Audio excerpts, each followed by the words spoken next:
नमस्कार दोस्तों, welcome to world affairs. मैं हूं Prashant Dhawan. Due to heavy demand मैंने यहां पर स्टार्ट करी है map based MCQ series for UPSC prelims 2021। इस टाइप की सीरीज इससे पहले भी मैं लॉन्च कर चुका हूं और कोइंसिडेंटली आप कह लीजिए काफ़ी बार यूपीएससी प्रीलिम्स में इस सीरीज से रिलेटेड क्वेश्चन आ जाते हैं। तो मैं ये नहीं कह रहा कि इस बार भी आएंगे, मगर कोशिश यहाँ पर ये होगी कि पिछले एक साल में और इन द फ्यूचर जो भी इंपॉर्टेंट प्लेसेस एंड न्यूज़ हैं उनसे रिलेटेड मैप बेस्ड हम क्वेश्चंस करें कंसेप्चुअल क्लैरिटी के साथ। और ये है इस वीडियो का सेट नंबर 1। मेरी कोशिश यहाँ पर ये होगी कि आपको हफ्ते में 2 से लेकर 3 बार ये वीडियोस मिले फॉर यूपीएससी प्रीलिम्स 2021। चलिए स्टार्ट करते हैं फर्स्ट क्वेश्चन से। और देखिए जो क्वेश्चन है ये मैं आपको हिंदी में समझाऊंगा आराम से। कोई प्रॉब्लम यहाँ पे आपको आएगी नहीं। मैं एक्चुअली चाहता नहीं हूँ कि यहाँ पर हिंदी भी आ जाए, इंग्लिश दोनों आ जाए। उससे देखो क्या है कि पूरी स्क्रीन बहुत ज़्यादा भरी हुई दिखेगी आपको। सो मैंने यहाँ पे स्क्रीन काफ़ी हद तक सिंपल और मैं कहूँगा कम वर्ड्स के साथ रखी है। सो फर्स्ट क्वेश्चन आपसे पूछ रहा है कि डेनमार्क आज के समय बना रहा है दुनिया का पहला एनर्जी आइलैंड, एनर्जी टापू आप कह सकते हैं। डेनमार्क देश बना रहा है आज के समय। आपको बताना है कि ये जो एनर्जी आइलैंड है ये किस सी में बनेगा। ये हैं यहाँ पे आपकी ऑप्शंस, बाल्टिक सी, नॉर्थ सी, नॉर्वेजियन सी या फिर ग्रीनलैंड सी। एक बार वीडियो पॉज करके क्वेश्चन को अटेम्प्ट करिए ना। सही आंसर मैं आपको बता रहा हूँ, यहाँ पर सही आंसर यहाँ पे है ऑप्शन बी, नॉर्थ सी यहाँ पर सही उत्तर है। और देखो ये टॉपिक बहुत ही ज़्यादा न्यूज़ में है। मैं कहूँगा इसको तो बिल्कुल याद रख लेना। यूपीएससी प्रीलिम्स में ज़रूरी नहीं है कि इसी फॉर्मेट में क्वेश्चन आएगा, घुमा के भी पूछ सकते हैं, मगर पॉसिबिलिटी है कि इस टाइप के क्वेश्चंस प्रीलिम्स या फिर इवन आगे जाकर मेंस में भी आपसे पूछे जाएं। तो यहाँ पर आप देखोगे बीबीसी का आर्टिकल है, डेनमार्क बनाएगा पहला एनर्जी आइलैंड नॉर्थ सी में। और जो ये एनर्जी आइलैंड है ये दिखेगा ऐसा। एनर्जी स्टोरेज के लिए इसको ये यूज़ करेंगे और एक बहुत ही ज़्यादा बड़ा मेगा प्रोजेक्ट है।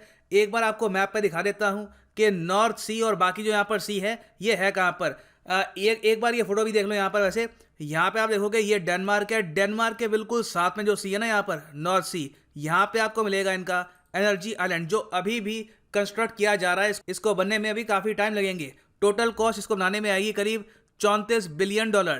सो यहाँ पे आप देखेंगे ये एशिया का मैप और ये है हमारा प्यारा भारत। और यहाँ पे आप देख पाओगे ये है डेनमार्क और डेनमार्क के बिल्कुल साथ में यहाँ पे है नॉर्थ सी।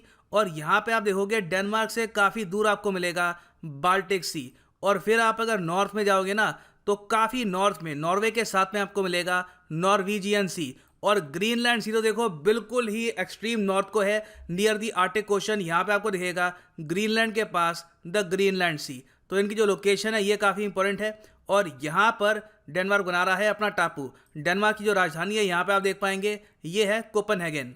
सो आगे बढ़ते हैं अगले प्रश्न की तरफ। नेक्स्ट क्वेश्चन काफ़ी टफ है, आपकी नॉलेज टेस्ट करेगा ये। यहाँ पे आपको बताना है कि इनमें से कौन से वो पेयर्स हैं जो सही तरीके से मैच किए गए हैं। यहाँ पे आपकी ऑप्शंस हैं, सिरहिंद कैनाल क्या ये नेपाल में है, नारा कैनाल क्या ये भारत में है, वाइट सी बाल्टिक कैनाल क्या ये रशिया में है। एक बार वीडियो पॉज करके अटेम्प्ट करो इस क्वेश्चन को। नाउ आपके हिसाब से यहाँ पर सही आंसर क्या होगा? क्या यहाँ पे जो पहला पेयर है कि सरहिंद कैनाल ये नेपाल में है, क्या ये सही पेयर है? ये सही पेयर नहीं है, दिस इज़ रॉन्ग। जो सेकेंड यहाँ पर पेयर है नारा कैनाल ये भारत में है, ये भी है गलत। मगर जो ये थर्ड पेयर है वाइट सी बाल्टिक कैनाल ये बिल्कुल आपको मिलेगा रूस में। तो इसलिए हमारा सही उत्तर यहाँ पे हो गया ऑप्शन सी। सिर्फ जो तीसरा पेयर यहाँ पर दिया हुआ है ये सही है। अब बाकी जो गलत क्यों है ये मैं आपको बता दूं। देखो सरहिंद कैनाल एक बहुत ही बड़ा इरिगेशन कैनाल है जो आपको मिलेगा सतलुज नदी पर इन पंजाब स्टेट। पंजाब स्टेट का बहुत ही फेमस ये कैनाल है और ये नेपाल में नहीं आता। तो इसलिए जो फर्स्ट पेयर था ये हो गया गलत। जो सेकेंड है यहाँ पे नारा कैनाल, नारा कैनाल आपको भारत में नहीं मिलेगा, ये आपको मिलेगा पाकिस्तान में। नारा कैनाल एक्चुअली सबसे लंबा कैनाल है पाकिस्तान का और इसकी टोटल लेंथ है 364 किलोमीटर्स। अच्छा, दुनिया का ओवरऑल सबसे बड़ा कैनाल कहाँ पे है? कैनाल होता क्या है? कैनाल मतलब कि आप अगर लैंड को खोदते हो, ज़मीन खोदते हो एक वाटरवे बनाने के लिए, तो वो हो गया कैनाल, बहुत ही सिंपल भाषा में। अच्छा, अब आपने ज़मीन खोद दी, आपने एक बहुत बड़ा कैनाल बना दिया, वहाँ पे पानी बह रहा है। अब उसका आप कैसे भी यूज़ कर लो, उस पर आप शिप चलाओ ट्रांसपोर्ट के लिए, उस पानी को आप यूज़ करो इरिगेशन पर्पज़ के लिए, कुछ भी आप यहाँ पे आप कर सकते हो। अगर जो कंस्ट्रक्शन है ये मैन मेड है तो उसको हम कहेंगे कैनाल। तो नारा कैनाल है पाकिस्तान का सबसे बड़ा कैनाल और ओवरऑल दुनिया का सबसे बड़ा कैनाल आपको मिलेगा इन चाइना। और फाइनली जो व्हाइट सी बाल्टिक कैनाल है ये आपको मिलेगा बिल्कुल रशिया में। ये ओपन हुआ था 1933 में और इसका जो ओरिजिनल नाम था ये था स्टालिन व्हाइट सी बाल्टिक कैनाल। बाद में इसका नाम चेंज किया गया, स्टालिन का नाम यहाँ से हटा दिया गया था। तो यहाँ पे आप देखोगे ये यहाँ पे फिनलैंड है, यहाँ पे स्वीडन। अभी आपको ये मैप मैंने दिखाया था बड़े स्केल पर, और यहाँ पे आप देख पाओगे ये है यहाँ पे रशिया का कैनाल, व्हाइट सी बाल्टिक सी कैनाल। और इसको व्हाइट सी बाल्टिक सी क्यों कहते हैं? क्योंकि व्हाइट सी यहाँ पे आपको मिलेगा रशिया में। ये एक्चुअली कैनाल जोड़ता है व्हाइट सी को बाल्टिक सी के साथ। तो देखो सुएज कैनाल के बाद से जो भी कैनाल्स है दुनिया भर में, भारत में ये बहुत हद तक न्यूज़ में है, तो इसके बारे में आपको बताना चाहिए। सुएज कैनाल तो आपको मिल जाएगा यहाँ पर इजिप्ट में, ठीक है। यहाँ पे आप अगर देखोगे ये यहाँ पर है इजिप्ट, और ये हो गया यहाँ पर सुएज कैनाल। फिर जो पनामा कैनाल है ये ऑल टुगेदर आपको दुनिया के दूसरे तरफ मिल जाएगा। यहाँ पे आप देख पाएंगे ये यहाँ पे है पनामा, यहाँ पे आप देख पाएंगे ये यहाँ पर है पनामा कैनाल। तो पनामा कैनाल ये हो गया। अच्छा, भारत का सबसे लंबा कैनाल कौन सा है? भारत का सबसे लंबा कैनाल है इंदिरा गांधी कैनाल। ये भी मैं आपको दिखा देता हूँ, ये आपको मिलेगा राजस्थान में। तो यहाँ पे आप देख पाओगे ये यहाँ पे है Indira Gandhi canal in India. It is a very long canal. और यहाँ पर भी सेम कहानी है। यहाँ पे आप देख पाएंगे इस तरीके से जो ज़मीन है खोदी गई है, और यहाँ पे आप देख पाओगे ये यहाँ पे है एक वाटरवे, इरिगेशन पर्पज़ के लिए यूज़ होता है। और आप देख पाओगे कि इंदिरा गांधी कैनाल के आसपास आपको मिलेंगे बहुत सारे खेत राजस्थान में। सो आगे बढ़ते हैं। यहाँ पे आपसे पूछा जा रहा है कि कलेश्वरम लिफ्ट इरिगेशन प्रोजेक्ट ये हाल ही में न्यूज़ में है। आपको बताना है कि इससे रिलेटेड जो स्टेटमेंट्स दी हैं इनमें से कौन सी सही है कौन सी गलत है। ये हैं यहाँ पे आपके सामने दो स्टेटमेंट्स। पहली स्टेटमेंट ये कहती है कि कालेश्वरम लिफ्ट इरिगेशन प्रोजेक्ट ये एक्चुअली दुनिया का सबसे बड़ा multi stage lift irrigation project है। सेकेंड स्टेटमेंट ये कहती है कि ये एक्चुअली लोकेटेड है in the state of Andhra Pradesh. Alright, so यहाँ पर कौन सी स्टेटमेंट सही है कौन सी गलत है? इस क्वेश्चन में देखो जो फर्स्ट स्टेटमेंट है ये बिल्कुल ठीक है। कालेश्वरम लिफ्ट इरिगेशन प्रोजेक्ट अपने आप में इंडिया की शान है, और ये है दुनिया का सबसे बड़ा multi stage lift irrigation project. मगर जो सेकेंड स्टेटमेंट है ये गलत है, ये आपको आंध्र प्रदेश में नहीं मिलेगा। तो सही उत्तर यहाँ पे क्या हो गया? Option A, only statement 1 is correct. तो देखिए कालेश्वरम लिफ्ट इरिगेशन प्रोजेक्ट ये आपको मिलेगा तेलंगाना में। और ये किस नदी पर बना है? ये बना है गोदावरी रिवर पर। यहाँ पे आप देख पाएंगे ये है गोदावरी रिवर का रूट, और यहाँ पे है तेलंगाना। और यहाँ पे आप देख पाएंगे ये ऑफिशियल वेबसाइट है कालेश्वरम प्रोजेक्ट की। ये एक 80,000 करोड़ रुपए का प्रोजेक्ट है, और इसको कहा जाता है the pride of Telangana state. यहाँ पे आपको ये समझना होगा कि न्यूज़ में है क्यों। न्यूज़ में इसलिए है क्योंकि हाल ही में नेशनल ग्रीन ट्रिब्यूनल ने यह कहा है कि जो क्लियरेंसेस दी गई हैं इस प्रोजेक्ट को लेकर उस पर हमको संदेह है। हम फिर से चेक करना चाहते हैं कि जो ये इरिगेशन प्रोजेक्ट है जिससे आसपास के जो फार्मर्स हैं इनको पहुंचाया जा रहा है पानी, क्या ये प्रोजेक्ट सही तरीके से बनाया गया है, क्या प्रॉपर क्लियरेंसेस यहाँ पर ली गई है। तो इसलिए आज के समय ये काफ़ी न्यूज़ में है। तो याद रखिएगा कालेश्वरम प्रोजेक्ट इन तेलंगाना। सो आगे बढ़ते हैं यहाँ पर नेक्स्ट क्वेश्चन की तरफ। नेक्स्ट क्वेश्चन यहाँ पे आपसे पूछ रहा है, बहुत ही ज़्यादा इंपॉर्टेंट क्वेश्चन है बाय द वे। इसके काफ़ी अच्छे चांस हैं कि इस साल या इवन हो सकता है कि अगले साल भी ये क्वेश्चन आ जाए एग्जाम में। आपसे यहाँ पर ये पूछ रहे हैं कि त्रिस्तान दा कुन्हा ये एक remote group of volcanic island है। आपको यहाँ पर यह बताना है कि ये किस महासागर में आपको मिलेगा, Pacific ocean, Atlantic ocean, Arctic ocean या फिर इंडियन ओशन। सो सही उत्तर यहाँ पे है ऑप्शन बी। यहाँ पर सही उत्तर है अटलांटिक ओशन में आपको मिलेगा यहाँ पर ये ग्रुप ऑफ आइलैंड। और ये न्यूज़ में क्यों है? देखो पहली बात तो इसको हाल ही में डिक्लेयर किया गया है एक बहुत ही ज़्यादा बड़ा marine reserve in the Atlantic ocean. कई इकोलॉजिस्ट तो ये कह रहे हैं कि ये दुनिया का सबसे बड़ा मैरीन रिजर्व है आज के समय। और उसके अलावा जो लोकेशन आप देखोगे ना, अभी मैप पे आपको दिखाऊंगा, ये रिमोटेस्ट एरिया है धरती का जहां पर लोग रहते हैं। 300 लोगों की आबादी है इन ग्रुप ऑफ आइलैंड्स पर। और कैसे ये लोग यहाँ पर पहुंच गए, कब से रह रहे हैं, ये अपने आप में एक मिस्ट्री है। और हाल ही में ये ग्रुप ऑफ आइलैंड्स बहुत न्यूज़ में थे। यहाँ पे आप देखोगे नेशनल ज्योग्राफिक का ये आर्टिकल है, new Atlantic marine sanctuary will be one of the world's largest, whales, sharks, seals, millions type की आपको यहाँ पर स्पीसीज मिलेगी। और सिर्फ 300 ह्यूमन बींग यहाँ पर रहते हैं, 300 ह्यूमन बींग्स इनहैबिट करते हैं इन चेन ऑफ आइलैंड्स को। नाउ अब चलते हैं मैप की तरफ। तो यहाँ पे मैं आपके लिए जूम इन कर रहा हूँ इन टापुओं पर। तो यहाँ पे आप देखोगे ये आपको दिखेंगे ये आइलैंड्स, और बिल्कुल वॉल्केनिक आइलैंड्स हैं। यहाँ पे आप देख पाएंगे बहुत अच्छी है इमेजेस आपके सामने, क्रिस्टल क्लियर। और अब एक बार जो इनकी लोकेशन है ना, जूम आउट करके देखो प्रॉपरली। अब सोच कर देखो, यहाँ पर इतने हजारों किलोमीटर दूर यहाँ पे है अफ्रीकन कॉन्टिनेंट, फिर हजारों किलोमीटर दूर यहाँ पे है साउथ अमेरिकन कॉन्टिनेंट।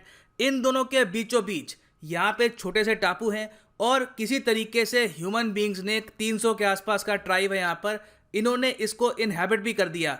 अब ये भी मिस्ट्री है कि ह्यूमन बींग्स यहाँ पर कितने हजारों साल पहले कैसे पहुँच गए, कैसे कुछ चुनिंदा लोग होंगे एक बोट पर बैठे होंगे, और कैसे भी करके ये लोग यहाँ पर पहुँचे होंगे या तो अफ्रीका से या फिर साउथ अमेरिका से। और उसके अलावा ये एक बहुत ही इंपॉर्टेंट मरीन रिजर्व है आज के समय। बहुत सी दुर्लभ प्रजातियां जो हैं शार्क की, वेरियस फिश की, बर्ड्स की, ये यहाँ पे आपको मिलेंगी। और जो ये टापू है, ऐसा नहीं है कि अपने आप में एक इंडिपेंडेंट देश है, ये एक्चुअली ओवरसीज टेरिटरी है यूनाइटेड किंगडम की। मतलब आप कह लीजिए एक टाइम पे कॉलोनी थी, अब जो कॉलोनी शब्द है ये लोग यूज़ करते नहीं है, कॉलोनी की जगह कहते हैं कि ये है अब एक overseas territory of United kingdom. तो यूके ने अब ये कहा है कि यहाँ पर ये बिलियंस की इन्वेस्टमेंट करेंगे और इंश्योर करेंगे कि यहाँ पर जो भी दुर्लभ प्रजातियां हैं ये सेफ रहे और कोई भी स्पीसीज यहाँ पर विलुप्त ना हो जाए। तो चलिए आगे बढ़ते हैं अगले प्रश्न की तरफ। क्वेश्चन नंबर 5 यहाँ पे आपसे पूछ रहा है, यहाँ पे आपके सामने दी गई हैं 3 नदियाँ। बाय द वे ये same question word by word ये पूछा गया था यूपीएससी प्रीलिम्स 2014 में, मगर सिंस ये जो क्वेश्चन है ये रिलेटेड है टू अरुणाचल प्रदेश, और अरुणाचल प्रदेश 2020-21 पे बहुत ही ज़्यादा न्यूज़ में रहा है because of China stand of, फिर वेनेडियम की डिस्कवरी की भी यहाँ पर बात की गई। तो बहुत ही इंपॉर्टेंट है अरुणाचल प्रदेश। इससे रिलेटेड जो भी प्रीवियस ईयर क्वेश्चन भी हैं ये भी काफ़ी इंपॉर्टेंट हो सकता है फॉर दिस ईयर्स प्रीलिम्स। तो आपसे सिंपली यहाँ पर यह पूछ रहे हैं कि जो ये 3 नदियों के नाम हैं इनमें से कौन सी नदियाँ बहती है अरुणाचल प्रदेश के थ्रू। ये हैं यहाँ पे आपकी ऑप्शंस। नाउ सही उत्तर यहाँ पे क्या है? सही उत्तर यहाँ पे है ऑप्शन बी, मतलब कि सिर्फ लोहित और सुबनसिरी रिवर्स, ये 2 रिवर्स हैं, ये बहती है फ्रॉम अरुणाचल प्रदेश। बराक रिवर ये अरुणाचल प्रदेश से नहीं बहती ना। बराक नदी कहाँ से बहती है? देखो बराक नदी 900 किलोमीटर का जो अपना सफ़र है ये तय करती है, और ये गुजरती है from the state of Manipur, Nagaland, Mizoram, Assam. और बाकी जो नदियाँ हैं, लोहित नदी ये बिल्कुल गुजरती है from Arunachal Pradesh. Lohit actually एक ट्रिब्यूटरी है ऑफ ब्रह्मपुत्र रिवर, और जो सुबनसिरी रिवर है ये भी एक ट्रिब्यूटरी है ऑफ ब्रह्मपुत्र रिवर, ये बहती है आसाम और अरुणाचल दोनों से। और यहाँ पे आप देख पाएंगे मैप, देखो ये काफ़ी इंपॉर्टेंट है। अरुणाचल से रिलेटेड कोई भी क्वेश्चन आपसे पूछ सकते हैं, क्योंकि चाइना देखो यहाँ पर एक डैम भी बना रहा है। अरुणाचल प्रदेश शायद ओवरऑल आप अगर बात करो in terms of international relations सबसे ज़्यादा न्यूज़ में रहने वाली स्टेट है। तो यहाँ पे आप देखोगे ये यहाँ पे है सुबनसिरी रिवर, ये यहाँ पे है लोहित नदी ट्रिब्यूटरी ऑफ ब्रह्मपुत्र, ये यहाँ पे बह रही है ब्रह्मपुत्र नदी, और नीचे यहाँ पे आपको दिख रही होगी ये है बराक नदी, जिसका कोई दूर दूर से रिलेशन नहीं है विद अरुणाचल प्रदेश। तो इसलिए यूपीएससी भी ये सवाल पूछ चुका है इन द पास्ट, और फिर से मैंने यहाँ पे आपसे पूछा है। इंपॉर्टेंट क्वेश्चन है। बाकी जो रिवर्स हैं उनके बारे में याद रखना, very important for exam perspective. Now यहाँ पे आप यही पूछ सकते हैं कि बराक रिवर इन पर्टिकुलर क्या ये भी न्यूज़ में है? तो इसका आंसर है हाँ बिल्कुल, क्योंकि हाल ही में सरकार ने ये भी अनाउंस किया है कि जो बराक नदी है यहाँ पर, इसके किनारे पर इंडिया बनाएगा एक बहुत ही बड़ा लॉजिस्टिक्स पार्क। यहाँ पे आप देख पाएंगे चीफ मिनिस्टर ऑफ असम की ये ट्वीट है कि लॉजिस्टिक्स पार्क बनाया जाएगा on the banks of Barak river. ये बहुत ही इंपॉर्टेंट है for the development of north east region as a whole. Now logistics park होते क्या है, मल्टी मोडल लॉजिस्टिक्स पार्क क्या होते हैं, इस पर मैं ऑलरेडी एक वीडियो बना चुका हूं, करीब 4 लाख लोग देख चुके हैं। आप अगर बस सर्च करोगे ना वर्ल्ड अफेयर्स लॉजिस्टिक्स, तो ये वीडियो आपको मिल जाएगी। देश का सबसे बड़ा मल्टी मोडल लॉजिस्टिक्स पार्क जो बनेगा गुजरात में। तो इसमें मैंने समझा रखा है कि इन पार्क्स का रोल क्या होता है, किस तरीके से काम करते हैं। ये वीडियो भी आप देख सकते हैं बाद में फॉर बेटर अंडरस्टैंडिंग। तो अभी के लिए आगे बढ़ते हैं अगले प्रश्न की तरफ। अच्छा सवाल है यहाँ पे, बहुत इंटरेस्टिंग क्वेश्चन है। यहाँ पे आपसे पूछा जा रहा है कि ये जो आपके सामने 4 सीज दिए गए हैं, इनमें से वो कौन सा अकेला सी है जिसकी कोई कोस्ट लाइन नहीं है। बहुत ही इंटरेस्टिंग क्वेश्चन है, और शायद और हो सकता है कि आप में से बहुत से लोग इसका आंसर करना पाए।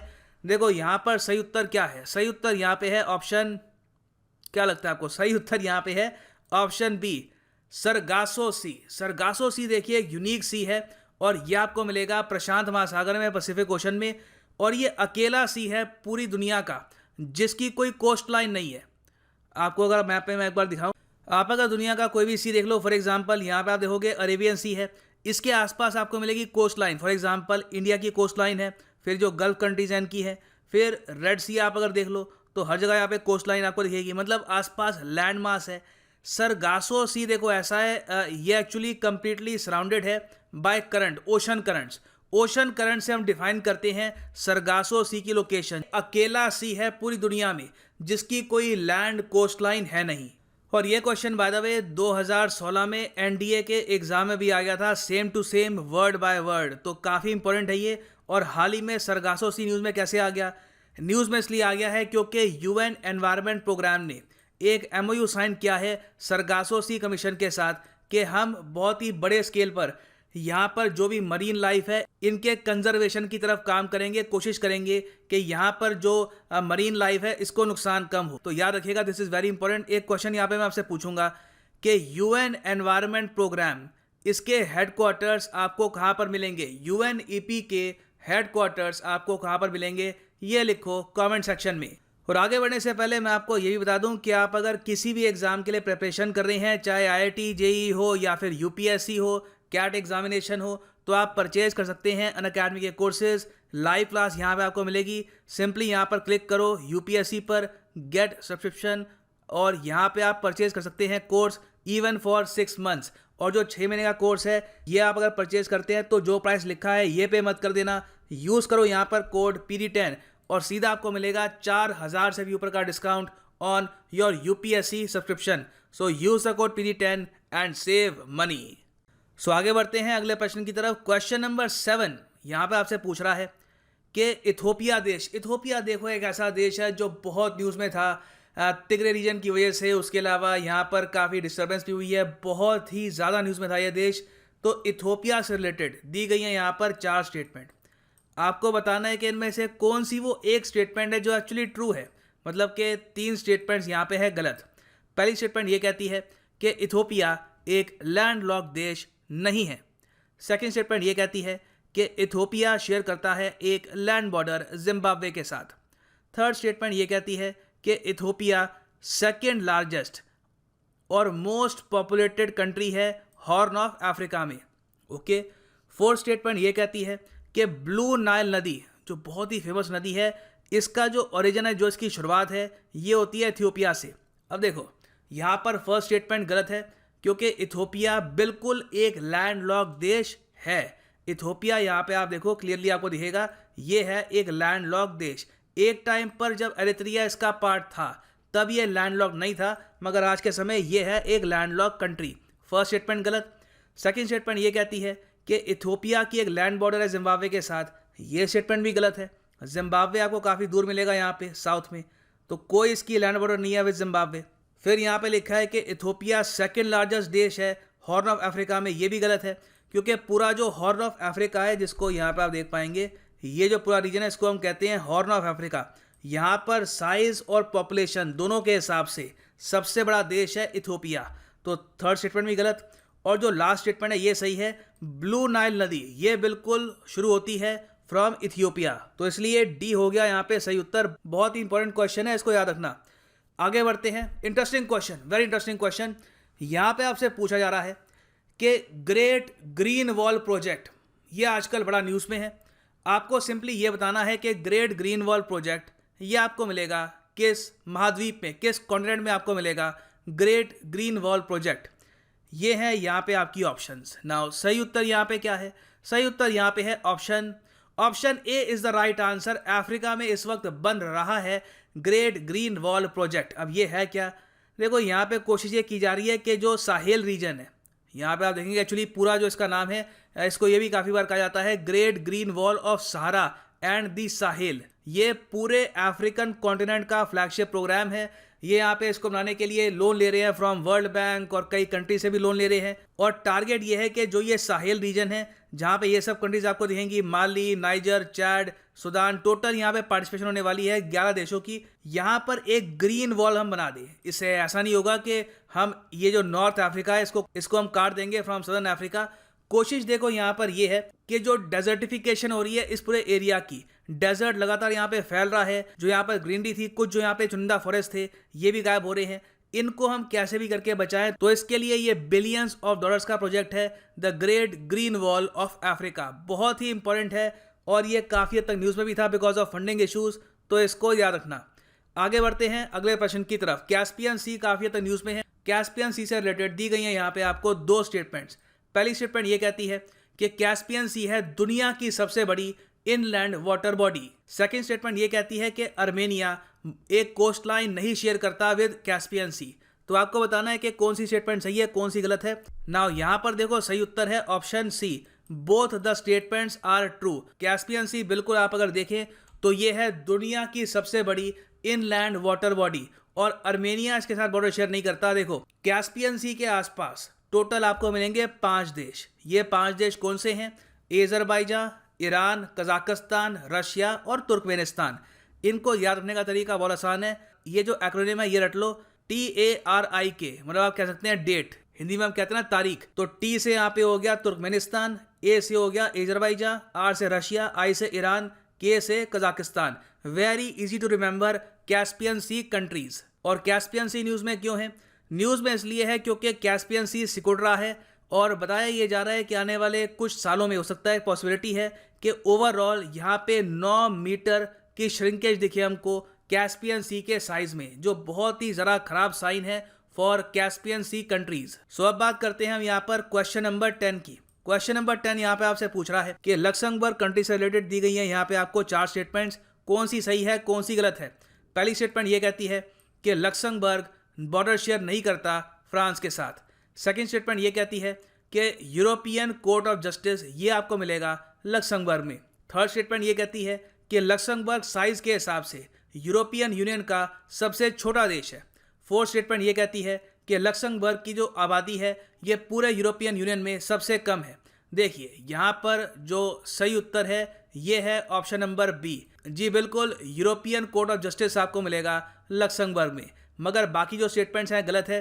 देखिए लक्समबर्ग बिल्कुल एक प्रॉपर लैंड बॉर्डर शेयर करता है विथ फ्रांस, और एक्चुअली लक्समबर्ग यूरोपियन यूनियन का पार्ट तो है, मगर साइज़ के हिसाब से और आबादी के हिसाब से दोनों ये सबसे छोटा देश नहीं है। साइज़ के हिसाब से सबसे छोटा देश है यूरोपियन यूनियन में माल्टा, और आबादी के हिसाब से भी सबसे छोटा देश है ये इन द यूरोपियन यूनियन। और एग्जाम में पॉसिबिलिटी ये भी है कि लक्समबर्ग से रिलेटेड एक क्वेश्चन आए, क्योंकि हाल ही में इंडिया और लक्समबर्ग की हुई थी एक वर्चुअल बायलैटरल समिट। यहाँ पे आप देख पाएंगे इसके डिटेल्स हैं। और लक्समबर्ग की कैपिटल क्या है? लक्समबर्ग की कैपिटल है लक्समबर्ग सिटी। तो बहुत ही इंपॉर्टेंट है ये टॉपिक एग्जाम परस्पेक्टिव से, इसको याद रखिएगा।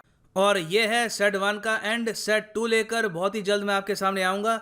इस पूरी सीरीज़ की जो प्लेलिस्ट है ये मैं आपको प्रोवाइड कर दूंगा नीचे कमेंट सेक्शन में, और जो PDF है इस पूरे लेक्चर की ये आपको मिल जाएगी मेरे टेलीग्राम चैनल पर। टेलीग्राम पे बस सर्च कर लेना @dhawan sir DHAWAN और बिना स्पेस के SIR। आपको मेरा जो टेलीग्राम चैनल है मिल जाएगा। ऑलरेडी वहाँ पे करीब 2 लाख लोग ज्वाइन कर चुके हैं, तो वहाँ पे जो इसकी PDF है ये भी आपको रेगुलरली मिल जाएगी। तो ये है एंड इस वीडियो का। Thank you for listening and as always god bless you all.